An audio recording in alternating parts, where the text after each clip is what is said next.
All right, guys, it's sleeper time. We're going to be taking a look at some guys in this upcoming draft who may not get their name called over that 3 day period, may very well find themselves in UDFA, and if they get drafted, they will probably consider themselves fortunate, with one exception. There's one guy who crept in here who I put here before he set the combine on fire, and I just kind of left him here despite him clearly separating himself from this group. But we'll get to that in a second. And ultimately, no harm, no foul, right? So we're going to start with Kyler McMichael. He's the first of our sleeper corners. North Carolina Tar Heel, 6 feet tall, 205 pounds, ran a good 40, 4.52, 31-inch arms. Not a lot of college production, only one interception, didn't play a whole lot, we're talking 45 career tackles, 7 passes defensed. Undrafted grade from the 3 big boards I found him on, although they have him, like ESPN thinks he'll be one of the hottest UDFAs on the board. Draft Network kind of does too. He's lengthy. He's got decent height and decent arm length. He plays physically. He moves naturally in space. Holds up well in man. And if you allow him to press the receiver, he's pretty effective at that as well. If you can get him to get his jam at the line of scrimmage, he can really disrupt receivers. Also performs in zone. So this is another guy. I keep using that phrase. Scheme diverse. Can play either scheme and it's pretty good. He's a good tackler. He's good in run defense, so you don't have to worry about that aspect of his game. So there's definitely some stuff to be intrigued by here. It's a decent combination of size, length, and speed.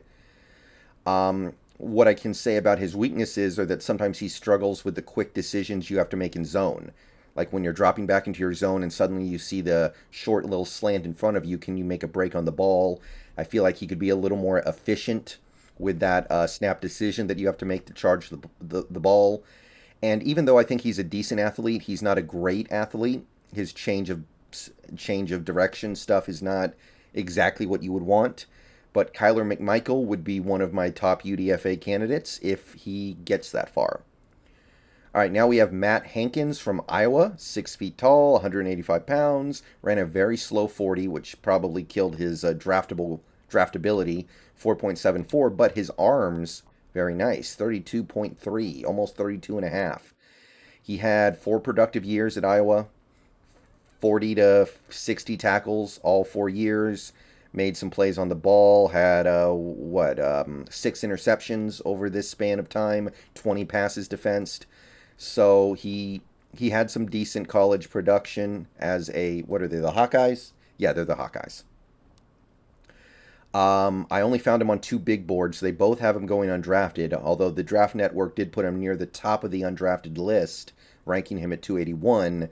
So there's some anticipation of him being a player in the NFL. This is a lot of production at a significant school for a guy who is expected to go undrafted. I know it's because he's slow, and I know that's a big deal. And at the end of the day, your production in college is only going to get you so far. But this is a lot of production for a guy who's probably a UDFA. He has a high motor. He's always playing hard. I don't doubt his effort. He's a great tackler. He's good in zone and man. Another guy who is scheme diverse. At the very least, you're going to get a good special teamer with him. He plays the way you want a special teamer to play, and his arms are long. So there is some stuff to be interested by. But at the end of the day, you are talking about a dude who is only a buck 85. He's thin and wiry. He's slow, like we said, and also he suffered some injuries at Iowa. He missed a lot of time. You have to be a little concerned about that. Is that going to follow him into the NFL? Okay, this is the guy who probably shouldn't be here anymore. I still have him here. Realistically, this guy has done so much good work for himself in recent months. He's not a sleeper anymore. He's got a chance to go day 2. He's probably going to at least get drafted at this point. It's hard for me to imagine him not. It's Zion McCollum from Sam Houston State. He was like the ultimate corner sleeper in this draft, especially from a Pete Carroll perspective. But then he did awesome stuff at the combine, and it's GG. 6'2", 200 pounds, 4.3340, very fast, very big. His 3-cone and 20-yard shuttle were great. Like his agility is pretty off the chart here. Arm length is not good, 30.8, but I think the rest of this stuff makes up for it. And the dude was productive across 5 full college seasons, which, hey, that's part of the problem. He's old, but he had good tackle counts every season, so it's not like he was missing a bunch of games. He had 3. He had 13 career interceptions, so good ball skills. Constantly making plays in the passing game. He had 41 passes defensed in his college career. Constantly producing. Now, a lot of people are going to circle this. He was playing at Sam Houston State, playing low-level opponents. Not really great stuff he put on tape against. I'm sorry, he put great stuff on tape, but it wasn't against the better prospects in the league. So you have to wonder. So his raw measurables have pushed him into the third round on some big boards and the fourth round on a few others. I think CBS missed the boat here. They still have him as a deep UDFA, but I think this guy's getting drafted maybe day 2, maybe day 3, but I don't think he's a sleeper anymore.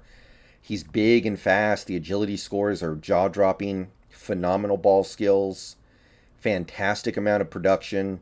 He doesn't allow any easy catches. Even when he allows a catch, he always makes things hard, always getting his hands in there, always making things happen at the point of the catch. He can stick with his man running a vertical route despite being a taller guy. He can keep up with the guy deep down the field. He's a willing run supporter. If there's a tackle that needs to be made, he's willing to come up and go for it. He is limited as a man corner. I do think he can keep up with the vertical routes, but great route runners are going to give him a little bit of a problem.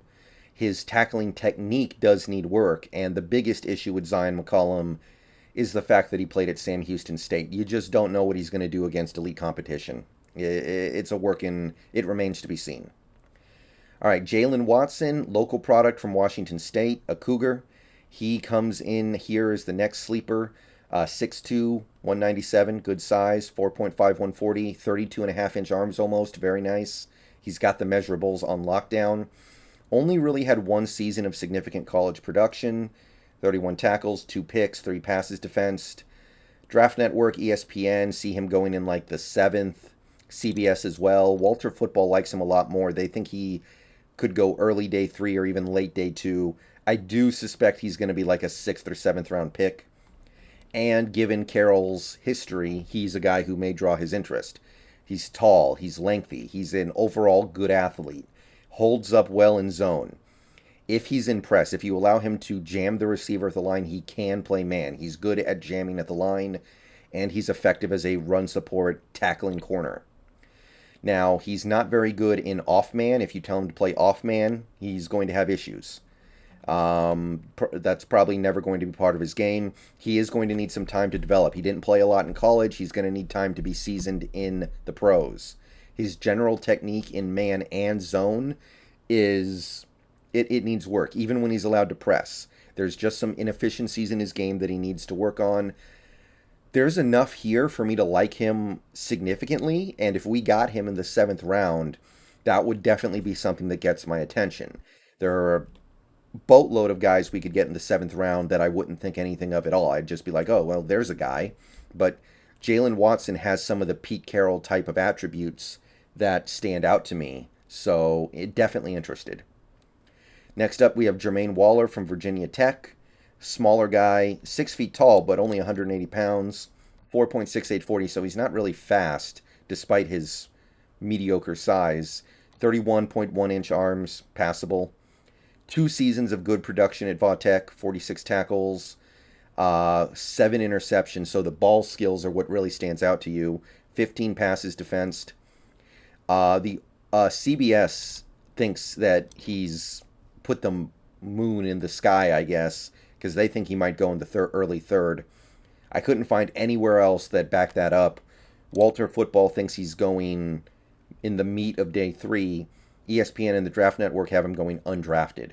So this strikes me as a late round to UDFA prospect overall. He's a great athlete. I know he's not fast in a straight line, but his agility is strong, especially for this part of the draft. His size is decent in terms of his height and his length. He shows good ball skills. He's got good hands. He can finish the play with an interception. He plays tough. He's a physical cornerback. He's scheme versatile. He can play zone or man, and he's a willing tackler. He still has a lot of technique problems. He's definitely a work in progress. He needs to add muscle. Even though I said he's a willing tackler, that doesn't mean he's always a successful tackler because he's so small. And he's slow, despite his good agility. Kalen Barnes, next up. Baylor product, 6 feet tall, 183 pounds. Another somewhat smaller guy. Needs to add some muscle. But he had a crazy good 40 time, 4.23. I think he's a track star from college as well. Almost 32-inch arms. So the speed and the length is really there. This is somebody who is, I imagine, going to be a mid to late day 3 pick.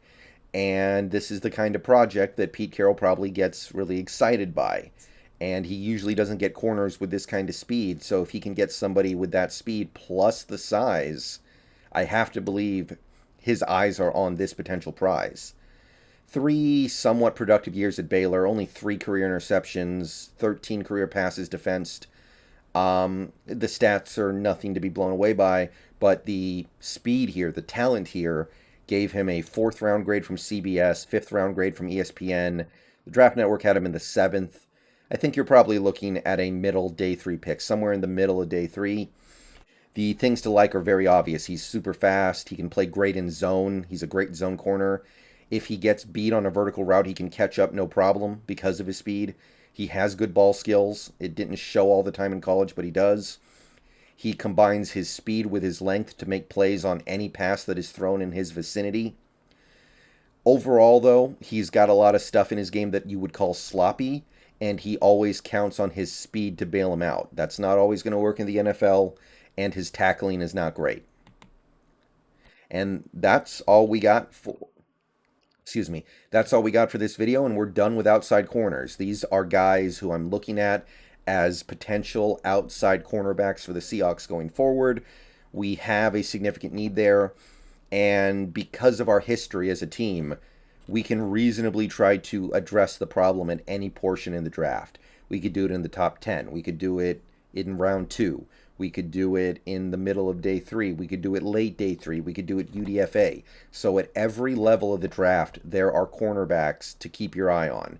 And of the 24 guys we've gone into so far, I would definitely expect us to end up with at least one of them.